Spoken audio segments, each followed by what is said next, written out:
This is CGTN, China Global Television Network.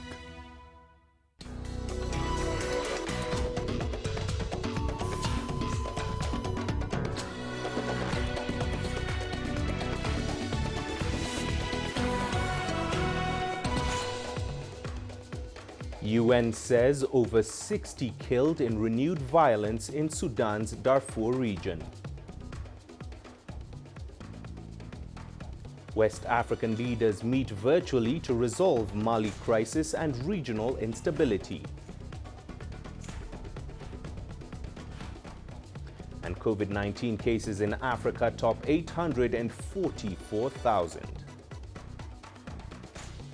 Hello and welcome to you wherever you're joining us. This is Africa Live on CGTN. I'm Mahia Mutua in Nairobi. Also coming up on the program. In business, South Africa's Steinhoff offers $1 billion to settle global lawsuits. And in sports, we look at the changes to African football following the CAF Executive Committee decisions. We begin the hour in Sudan, where more than 60 people have been killed in an armed attack on a village in the Darfur region. Nearly 60 others were wounded. According to the United Nations Office for the Coordination of Humanitarian Affairs, the incident happened in a village in West Darfur State on Saturday. This is the latest in a series of attacks that have also left several villages burned, markets looted, and parts of the region's infrastructure damaged. The Sudanese government said it would deploy security forces to the affected state after renewed violence broke out recently. In a separate incident, more than 20 people were killed and many others injured after gunmen attacked a village in South Darfur. The region has been in conflict since 2003 after non-Arab rebels rose up against the Sudanese government. Let's get you more on that story now. CGTN's Patrick Oyet joins me live from Juba now with the latest on the developments in neighboring Sudan. Patrick, some 120 people are said to have been killed or wounded in the attack in Sudan's Darfur region. What is the latest on the situation there?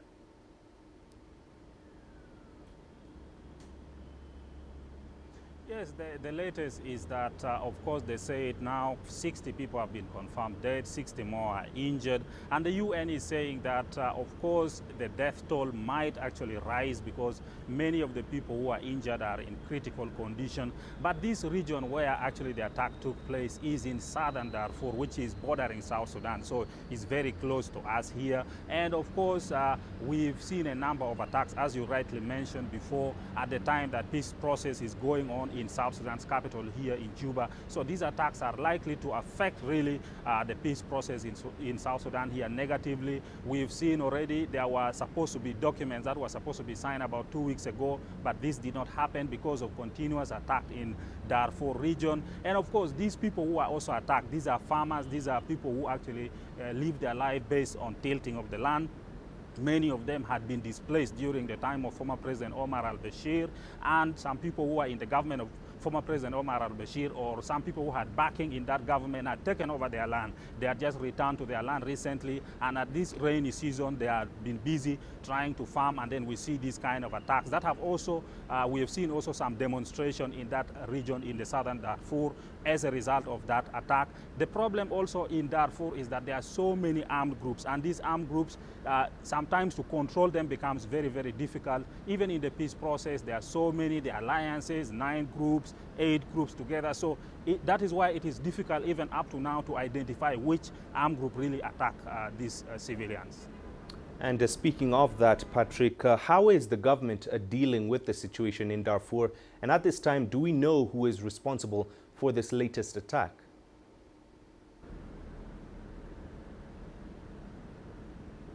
Yes, the government, Prime Minister Hamdok has said that he's going to deploy security forces to try to calm down the situation, to protect the civil population in the Darfur region. But this is also something that is difficult to do, and some analysts are saying it is going to be extremely difficult because, as I earlier mentioned, there are many armed groups operating in the area. The peace process is going on. There is supposed to be a cessation of hostilities so that people do not fight. There are gazetted zones where each troop is supposed to be. So if the government is going to deploy, probably it may even escalate the situation, because some groups will say it is provocation. Deployment by the government is provocation. They are coming to their territory. So those are some of the challenges that the government in Sudan will face, even though they say they are going to deploy forces to protect the civil population. Yes, and of course, the government is still up to now saying that these are unknown militia that attacked. They have not yet identified who are those who have really attacked these civilians. So it is not yet known. All right, Patrick, thank you for that. CGTN's Patrick Oyet joining us live there from Juba, South Sudan. To West Africa now, where leaders of the Economic Community of West African States are expected to hold a summit on Monday to propose measures to resolve the political crisis in Mali. The virtual summit comes after 2 missions to Mali's capital, Bamako, failed to reconcile President Ibrahim Boubacar Keita's government and opposition groups demanding his resignation. Mali's main opposition group, the M5 RFP, has rejected a proposal for the formation of a national unity government. Its leaders insist on President Keita's resignation and advocate for a transitional government to be set up. ECOWAS leaders, however, insist that any change of government in Mali must follow a constitutional process. Immediate former Somalia Prime Minister Hassan Ali Khaire now says he opted to resign to safeguard the country's fragile peace process. He has, however, insisted that Parliament did not oust him, as he had resigned well before legislators voted in the House. Opposition parties have termed the impeachment motion brought against the former Prime Minister as an attempt by President Mohamed Farmajo to extend his stay in office. Farmajo's term ends in November, when parliamentary elections are set to take place. The former Prime Minister also says Somalia's lower house, which had instituted a motion to impeach him, did not follow due process. Well, I am aware that this was not in line with the constitution and other laws of the country. I decided to lead the people of Somalia by example and resign from the office I held for the people of Somalia. I do this to respect the unity in the country and to avoid chances of Somalia going back to the days of unrest. Now, when Liu Yimeng Han visited an informal settlement in Kenya, he was determined to help improve the lives of the residents there. Over the past 6 years, the philanthropic organization he co-founded, Dream Building Service Association, has sponsored activities to keep children in school and uplift their families. CGTN's Wilkista Nyabwa tells us more. Before the pandemic, these were the lively scenes in Mathare, an informal settlement in Nairobi. With the help of the Dream Building Service Association, a non-governmental organization, a section of children were able to get an education and pursue their dreams. But the pandemic has brought new challenges, and once again, these children's future seems uncertain. Chinese student Liu Yimeng Han helped to establish the Dream Building Service Association, or DBSA. Yimeng Han moved to Kenya with his mother 13 years ago, and as he became acquainted with his new home, he witnessed the challenges low-income households faced. I got a chance to go to the second largest slum in Kenya called Mathare, and I felt that the situation there was really bad. Roughly 3 kilometers square of area consists of about 500,000 people. And there is no water drainage, there is waterborne diseases, and there is all different difficulties, including the food security. So he and his friends sought donations from China. They used the funds to build classrooms, offer scholarships, start an annual talent show, and establish a yearly football tournament. And when he realized that many students were dropping out of school, the organization also started offering free lunch at selected schools as an incentive. Though schools are now closed, the feeding program continues. What we decided is to get the food packages and deliver to the students' family. The reason being that a lot of families has lost their job during the pandemic, and they don't have a source of funds. The organization has expanded its reach to 6 African countries: Kenya, Uganda, Tanzania, Malawi, Nigeria, and Ethiopia. However, when the pandemic began, it found itself on the receiving end too. The Kenyan schools that previously benefited raised $100 in support of China. I got several calls from the head teachers who wanted to support us by getting some fundraising for us to get the masks and some protective gadgets. The strong bonding and the communication made me feel like very, honestly, I cried on that day because I really felt so warm in the heart. Through his charitable work, Liu hopes to foster better communication and understanding of the Chinese in Kenya. African culture is very similar to the Chinese culture, and we share a lot of common things. For example, we do care for others and we do respect our elders. If we are more open-minded and we're more cultural diversified, then we're able to reduce that barrier by improving our language and by improving our minds.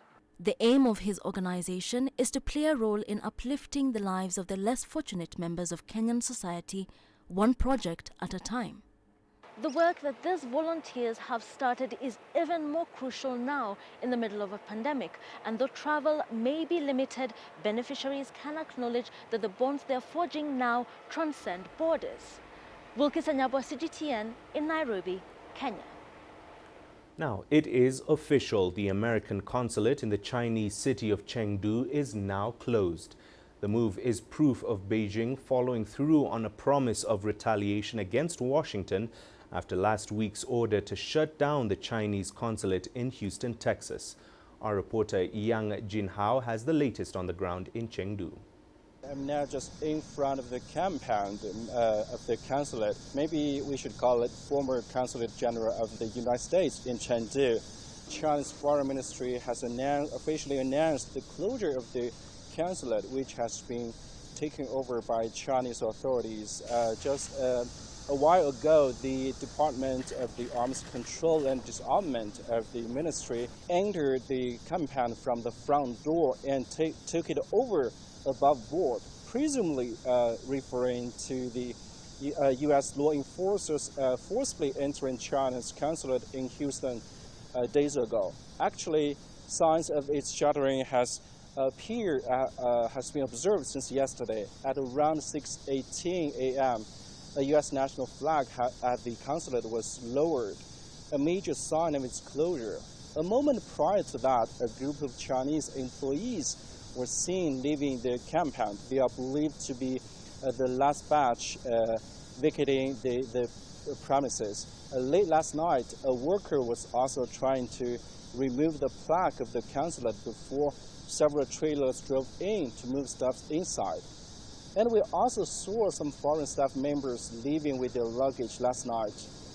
We have to say the shuttering of the consulates of both countries means the relations between the world's 2 largest economies hit a historical low since they officially established the bilateral relations in 1979.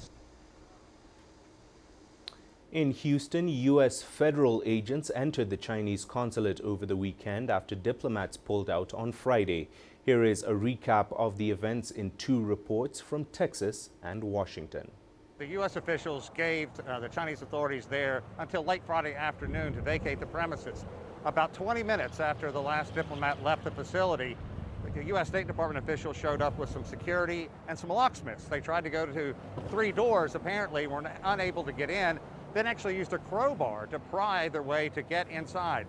And some analysts are saying, look, if the United States was really concerned about China being spying on some very sensitive areas, why Houston in the southern portion of the state of Texas, a very large area, but not especially known for having any kind of IT secrets, things of that nature. I can also tell you that we've been driving across the country doing stories on COVID-19, and we've stopped this past week in a number of states. And every place we have stopped, people have come up to us and asked us about what's going on at the consulate in Houston, what's going on with relations between China and the United States. This is certainly hitting a nerve, and I think that Mahia touched on it to a degree that a lot of people are concerned. Is this spiraling out of control? It began with the trade issue, now it's moved on into allegations of spying, a tit for tat, and kicking each other's diplomats out of the country. So everybody hopes that calmer heads move forward as this continues to progress. And it's also exactly 100 days until the U.S. election, a lot to focus on over the next 3 months. Secretary of State Mike Pompeo said that decision was taken because China was stealing intellectual property. It's a view that's been echoed by some people here in Washington.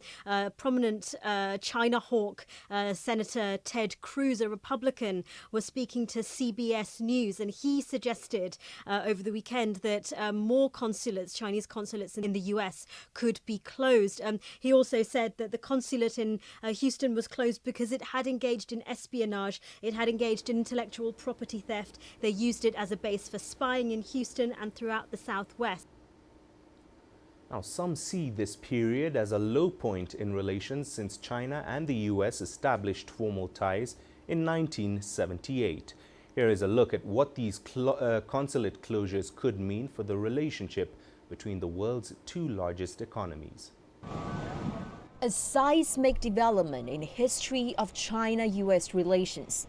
On Tuesday, Washington abruptly ordered Beijing to cease all operations at its consulate in the southern city of Houston, citing security concerns. Our action to direct the closure of the PRC Consulate General in Houston was taken to protect American intellectual property and Americans' private information. The White House argued without proof, though, that the facility was acting as a hub for spying and had a long track record of trying to steal data from universities, hospitals, and research centers. China strongly condemned the move and urged Washington to reverse the decision immediately. This is American political provocation against China and a series of breach of international law and the basic norms of international relations. It is also a grave violation of a bilateral consular agreement and deliberately undermines China-U.S. relations. Beijing said it was once again forced into retaliatory action. On Friday morning, it ordered the U.S. to close its consulate general in the southwestern city of Chengdu, also citing security concerns. Some of the personnel in the U.S. consulate in Chengdu have conducted activities that are not in line with their identities. They interfered in China's internal affairs and damaged China's security interests. China has made representations to this, and the U.S. surely knows it.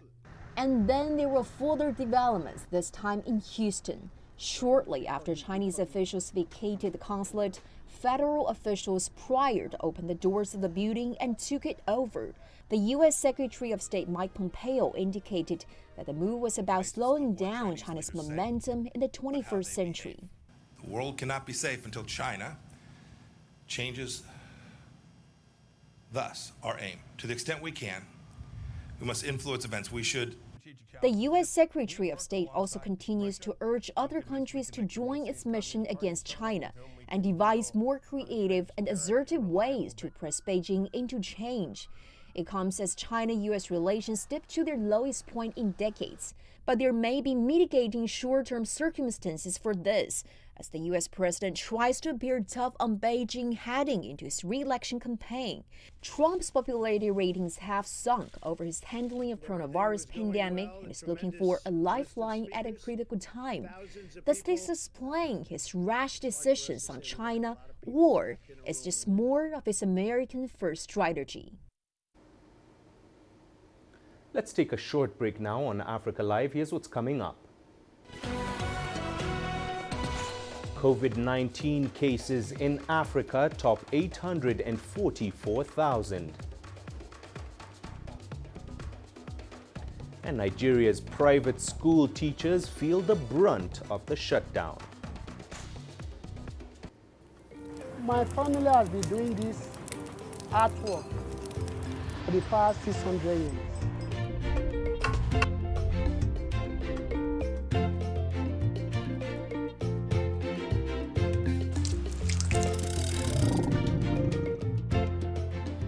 My dream is to be the leading player in Africa in spice sector.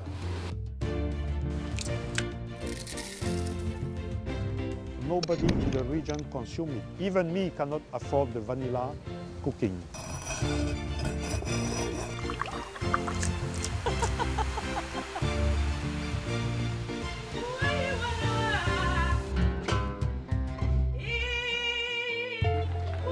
What we've created here is the elegance, the color, the celebration of life.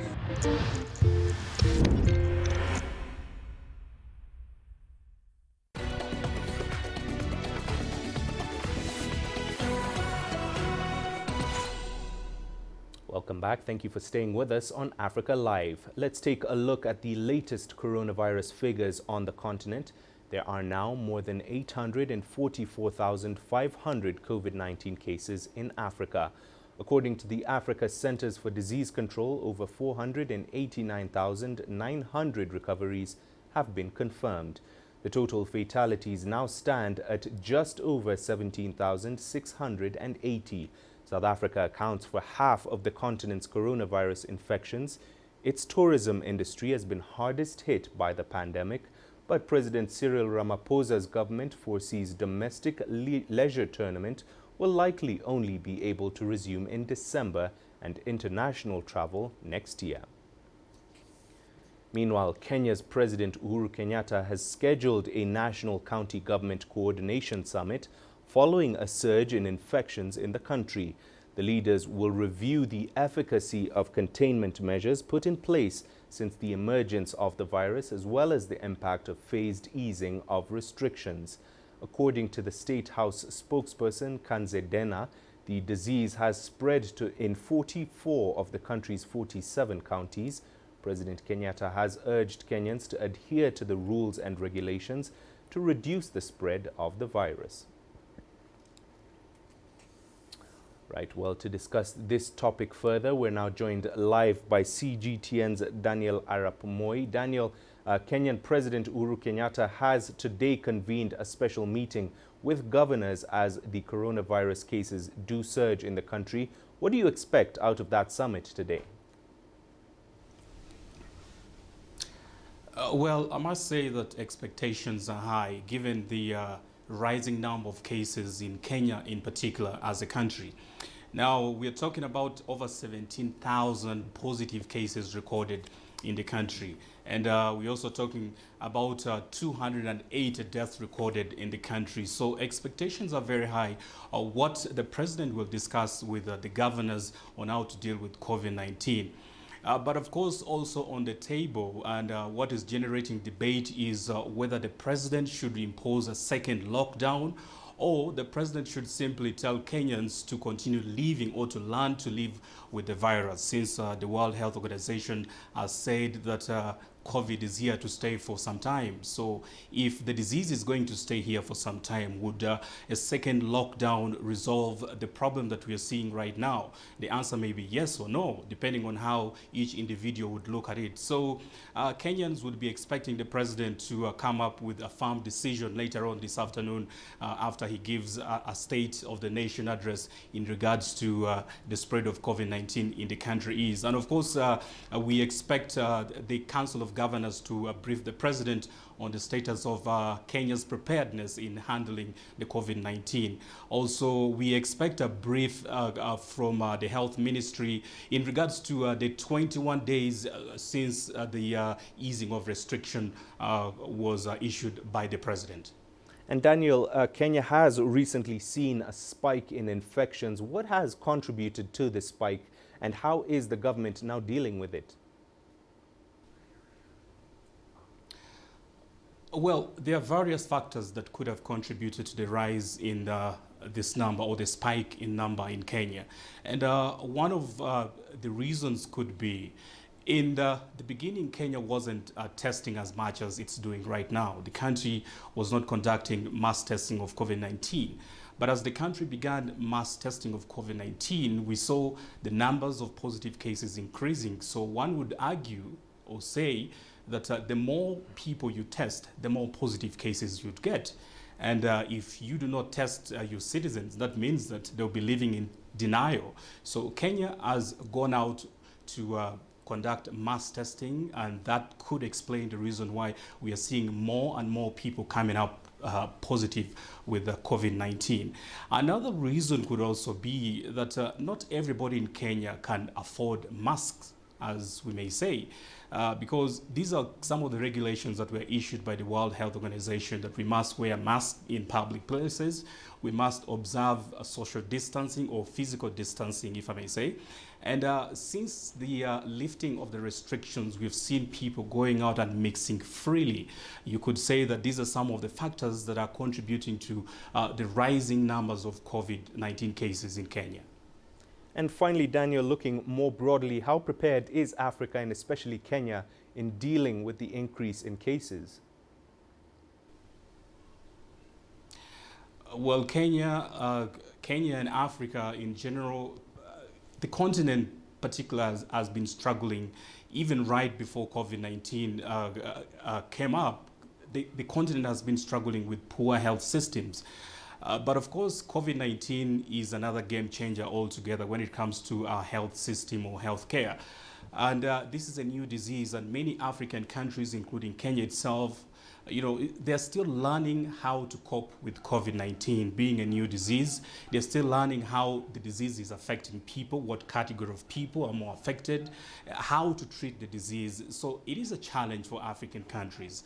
Being a new disease, countries are still learning how to deal with this. And Kenya in particular is struggling very much to see that they contain the disease, but you cannot simply contain a disease that you do not understand how it's spread and how people are being affected. So Africa and Kenya, yes, it is not preparedness per se, but how do you deal with an enemy that you don't actually understand? So unless you understand the enemy very well, then you can find another way of attacking this enemy and controlling it. So preparedness, yes, Africa is trying, Kenya is trying, and we will get there at some point. Daniel, thank you very much for speaking with us. CGTN's Daniel Arap Moi joining us live there from Nairobi. Now, teachers in private schools across Nigeria are among the people hardest hit by the impact of the coronavirus shutdown. They have had to take pay cuts, while some have not even received their monthly salaries since schools closed in March. CGTN's Kelechi Emekalam tells us more. Irene Otugo is a teacher at a private primary school in Nigeria's capital, Abuja. She's always been passionate about imparting knowledge and bonding with her students. But the COVID-19 pandemic has had an adverse effect on her profession. Irene's work has become more tasking following the switch to e-learning.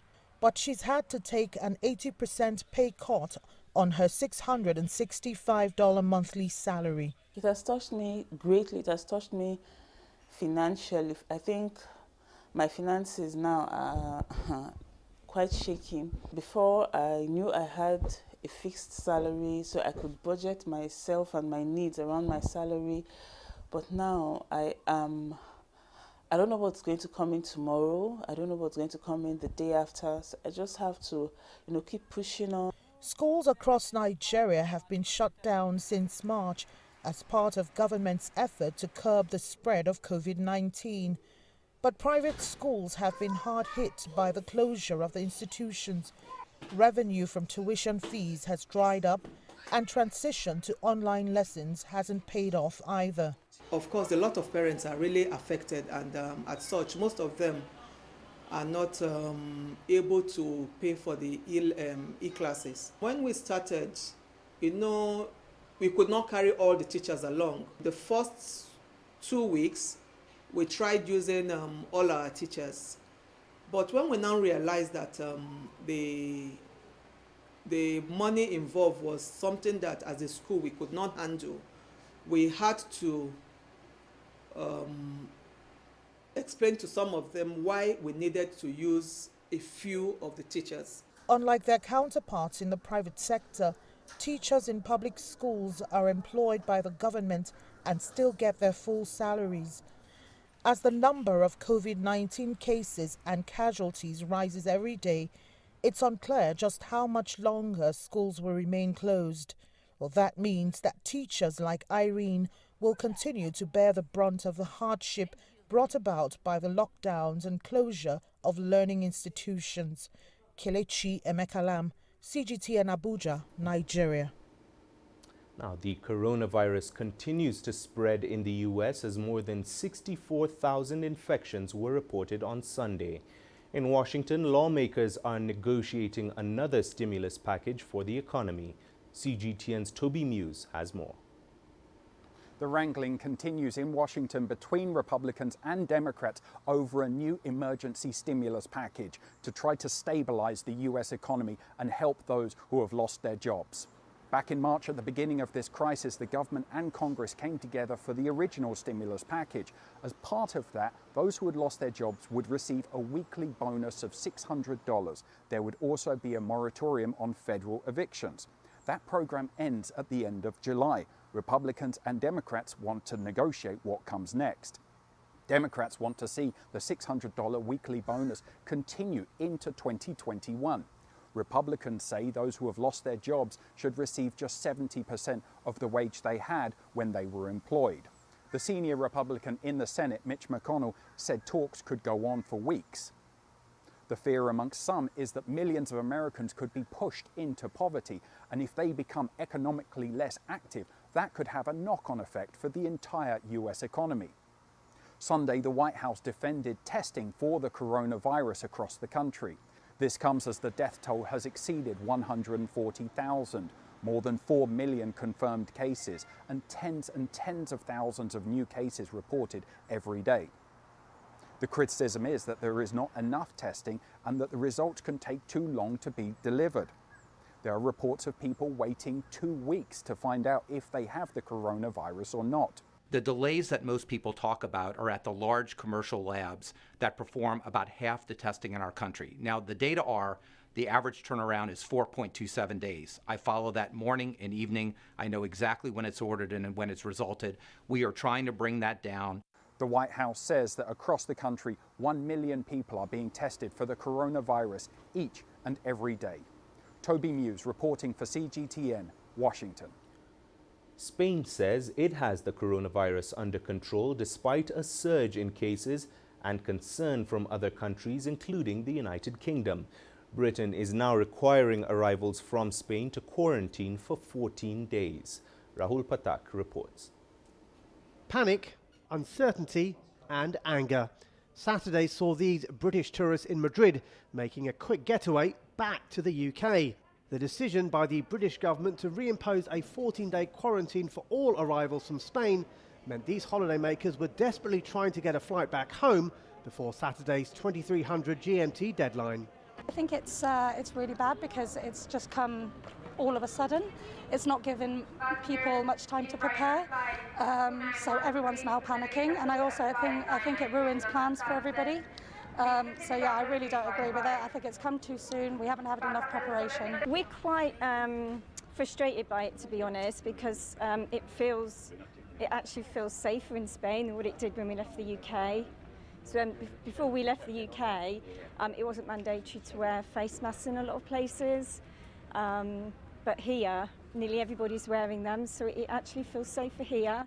Sunday saw a much quieter Madrid-Barajas airport, with many UK tourists leaving on Saturday before the quarantine deadline. From Sunday, anyone wanting to fly from Spain back to Britain will have to self-isolate for 2 weeks. For those people already in Spain, the UK government has said they can remain in the country for the duration of their holiday or visit, but that they would have to quarantine on their return to Britain. The decision by the UK Foreign Office comes after a series of new COVID-19 outbreaks in Spain, located mainly in the regions of Catalonia, Aragon and Navarra. It's yet another blow to the Spanish tourism industry, an industry that accounts for 12% of Spain's GDP, with 20% of all visitors to Spain last year coming from the United Kingdom. Speaking on Sunday, Spain's foreign minister didn't rule out bringing in similar quarantine measures for visitors to Spain. This is not a diplomatic exercise, it's not a tit-for-tat exercise. We will take measures on the basis of epidemiological data. If we think that in any country in Europe the epidemiological data requires stricter measures on our side, we will do this.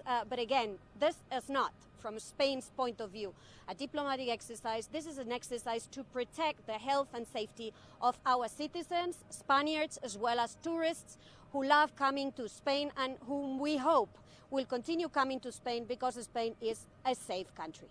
The foreign minister didn't mention Britain by name, but with the UK's death toll now well over 45,000, it wouldn't be a surprise to anyone if Spain brought in their own 14-day quarantine for arriving UK holidaymakers.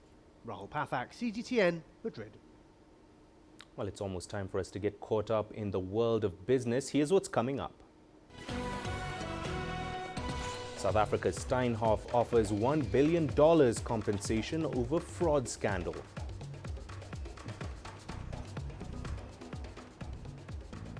And the Tunisian government rolls out plans to bolster the ailing economy. Africa is the nexus of enterprise, and global business will tell you why it matters. From the mega investment projects to multi-billion-dollar mergers and acquisitions. Africa today collects, just in terms of revenues from taxes alone, $545 billion a year. If you take 10% of that and you devote it to the energy sector, problem solved. All this on Global Business, weekdays at this time on CGTN.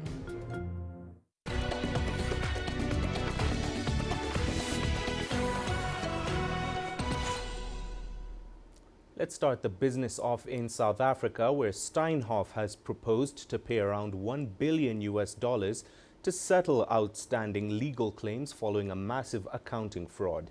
The payout is a fraction of the over $10.5 billion claimants are seeking. The retailer has faced a stream of lawsuits after revealing inconsistencies in its accounts in December 2017. The first sign of the fraud is estimated to total $7 billion. The chief executive, Louis Dupria, says the company had been working for 12 months to put together a settlement, which will now cover cases from the Netherlands to South Africa.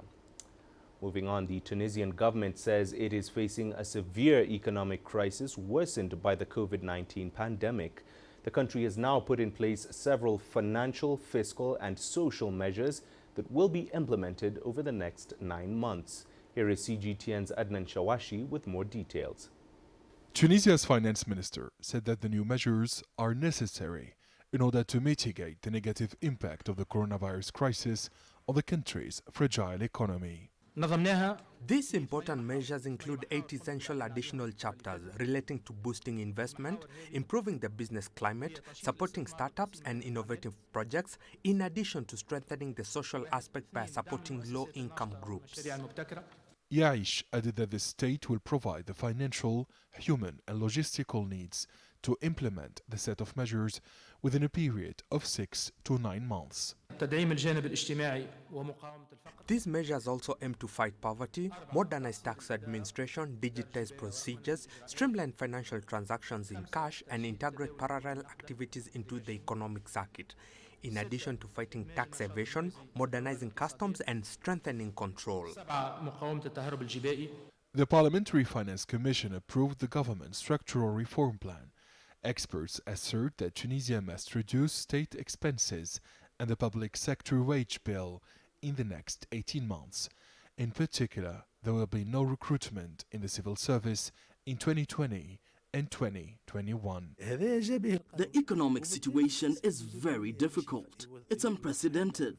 The government is looking for additional resources to finance the state budget until the end of the current year. In the meantime, it's unacceptable to pay the salaries of over 800,000 civil servants while the economy is at its lowest level. The Ministry of Finance has created the Tunisian Fund of Funds and boosted it with around 600 million dinars, which is more than $200 million, to finance startups. Authorities will also boost public-private partnership and regional development projects.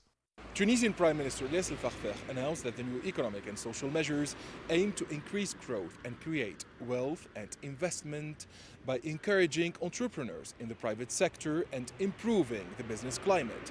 The state will also support strategic sectors, especially tourism and agriculture. Adnan Shawishi, CGTN, Tunis. And staying with North Africa, Egypt will grant licenses to new vehicles only if they can operate on the dual fuel system. President Abdel Fattah el-Sisi says the move is aimed at preserving the environment and making use of the country's plentiful natural gas resources. Egypt is looking to rely on more cheaper, cleaner energy sources and to increase the amount of power generated from renewables to 20% by 2022. CGTN's Yasser Hakim with more. The Egyptian president is trying to convince Egyptians to switch to cars that run on natural gas or have a dual fuel system. For now, he's targeting certain vehicles. The taxis, buses and microbuses are the priority in the first phase. They will be forced to convert to natural gas or dual fuel. The whole plan is expected to take 3 to 5 years. It will cost about $15.6 billion. 20-year-old cars will be replaced with new dual-fuel cars at discounted prices and with interest-free loans. According to the government, this phase could see nearly 2 million vehicles powered in part with natural gas.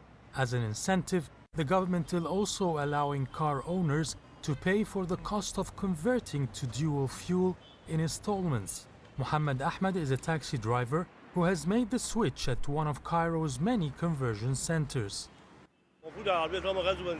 You use natural gas, and when it's empty, you change to fuel until you go and refill the gas. It's very convenient and saves a lot of expenses for me. It's successful as long as you know how to deal with natural gas, such as maintenance of the cylinder and the engine. It's good and smooth on the road. More centers are being constructed to cover the increasing number of dual-fuel conversions. The second phase of the project will concentrate on personal vehicles. According to the state's plan, the second phase will apply on brand new private cars. They will not be issued a license unless they have a dual fuel system. Some car dealers have mixed reaction to the initiative. I support the section to convert taxi, buses and transportation vehicles because they are constantly in the streets and can cover 150 to 200,000 kilometers per year, so they cause a lot of pollution. I have my doubts about brand new private cars. It will cause complications and can affect the market because the gas cylinders are not popular and take a lot of space. The better option is to import ready-made natural gas cars already manufactured this way in the plants. The government says this initiative will save billions of dollars from importing the expensive fuel. Natural gas also has less impact on the environment as it's the cleanest burning fossil fuel. Yes, Hakim for CGTN, Cairo. The mayor of Colombia's capital is calling for consumers to change their habits during the pandemic. Bogotá launched a campaign to encourage people to buy local food and support small farmers. It began over the weekend with a large online farmers market. Our correspondent Michelle Begue has this story. Bogotá held its first Mercatón Campesino, or online farmers market, to encourage citizens to buy locally and directly from farmers, rejecting middlemen who seek to mislead and profit from consumers. This pandemic has given us a lot of challenges to protect life, but also to produce differently, sell and consume differently. And this farmers market shows how we took a problem and made it an opportunity. Mayor Lopez says farmers have suffered the most during the pandemic because of low prices and outbreaks in food distribution centers. Families who want to buy through the online food market can purchase a $27 box filled with fruits and vegetables. Supporting the farmers directly means families are also paying 10% less than what it would cost at the supermarket. We have been affected because of logistical difficulties with labourers and moving produce. Also, families are spending less, so the demand is down. Officials say 18,700 bundles of food were pre-ordered by citizens and delivered directly to their homes on July 25th through the 26th. The farmers market claimed it would increase the producer's sale price by 155%. This has offered us a space to improve our income for our families and get a better price for our produce and give families excellent food quality. City officials say 500 farmers near Bogota participated in the online farmers market. So far, there are no plans for a second event, but farmers hope this will encourage more families to buy local produce. Michelle Begue, CGTN, Bogota, Colombia. And still to come here on Africa Live. We look at how a Nigerian artist uses soot from flames to produce vivid images. The greatest journeys, the greatest sights, the greatest adventures. Here in Panater, this weir allows the locals to walk on water. We're far more than just TV news. We're your passport to the wonders of Africa. To bring you stories of struggle, survival and hope.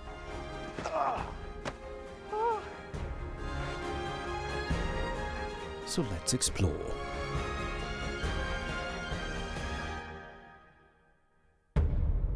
CGTN. See the difference.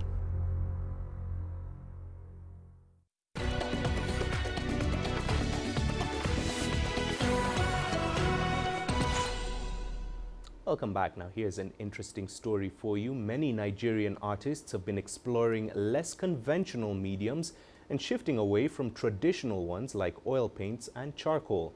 CGTN's Kelechi Emekalam brings us the story of one artist who uses fire to produce his hyper-realistic works. A special kind of art known as pyrography.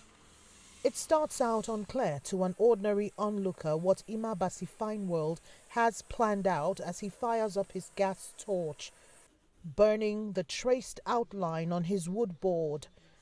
Then carve after carve and scrape after scrape, the 48-year-old finally displays an interplay of light and shadow, bringing his artistic vision to life. I'm into all kinds of arts. I'm into creative arts, but I like doing pyrography because I like monochrome work. It's like the African thing. It's not like painting that one need to use paints, oil colors and all that. You use brush. Imabasi has groomed his innate gift into a professional career. His works are sought after in some African countries like Ghana, Kenya and Côte d'Ivoire. His art pieces sell between $400 and $3,500. But in a low-income nation like Nigeria, getting customers is oftentimes an uphill task. Art is appreciated everywhere in the world, but the power to purchase, the purchasing power is actually the issue in Nigeria. Because of the economic situation in Nigeria, there's no purchasing power. Nigerian artists have gained traction in the international market. In 2018 alone, art pieces by Nigerians sold for up to $3.3 million at auctions in London and New York. Imabasi is hoping to one day expand his frontiers to such platforms as well as open his own gallery. Kelechi Emekalam, CGTN Abuja, Nigeria. And here's what's coming up in the sports. We look at the changes to African football following the CAF